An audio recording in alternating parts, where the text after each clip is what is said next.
देश में corona virus का ग्राफ तेजी से बढ़ता जा रहा है।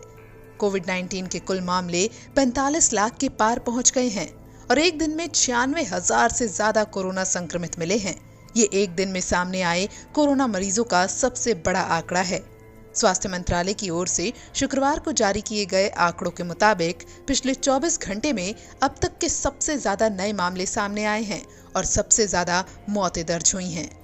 पिछले 24 घंटे में 96,551 नए मामले सामने आने के साथ ही कुल मामलों की संख्या बढ़कर 45,62,414 हो गई है।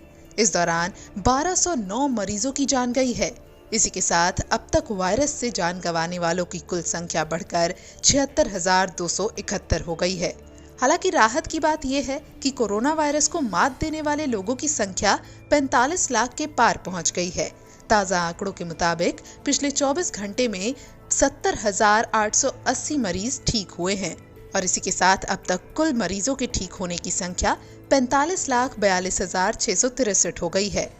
देश में कोरोना रिकवरी रेट 77.64% है।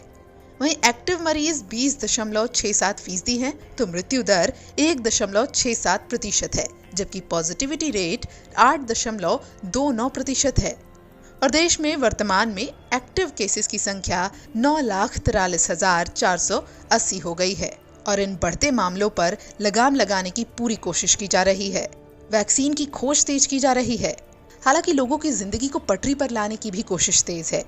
इसी के तहत अनलॉक 4.0 में मेट्रो सेवाएं शुरू हो गई हैं, स्पेशल ट्रेनें चलाई जा रही हैं और स्कूलों को किस तरीके से खोलना है उस पर भी विचार जारी है। यानी साफ है कि कोरोना वायरस काल में जनजीवन सामान्य करने की कोशिश की जा रही है, साथ ही आगे बढ़ने के कदम को पीछे नहीं खींचा जा रहा। इसी के तहत कोरोना वायरस के इस काल में नई राष्ट्रीय शिक्षा नीति 2020 भी आई है। वहीं प्रधानमंत्री नरेंद्र मोदी ने शुक्रवार 11 सितंबर को राष्ट्रीय शिक्षा नीति 2020 यानी NEP 2020 के तहत 21वीं सदी में स्कूली शिक्षा विषय पर एक सभा को वीडियो कॉन्फ्रेंसिंग के जरिए संबोधित भी किया। उन्होंने इस दौरान कहा कि कोरोना वायरस से बने हालात हमेशा ऐसे ही नहीं रहने वाले, तो ऐसे में बच्चे जैसे जैसे आगे बढ़ें, उनमें ज्यादा सीखने की भावना का विकास हो, बच्चों को मैथमेटिकल थिंकिंग और साइंटिफिक टेम्परमेंट विकसित हो, ये बहुत जरूरी है। पीएम मोदी ने इस दौरान कहा कि हमारी शिक्षा व्यवस्था अब भी पुराने ढर्रे पर चल रही थी, अब तो काम की असली शुरुआत हुई है। नई शिक्षा नीति में 10+2 की पुरानी व्यवस्था को बदलकर 5+3+3+4 की व्यवस्था बहुत सोच समझकर लागू की गई है।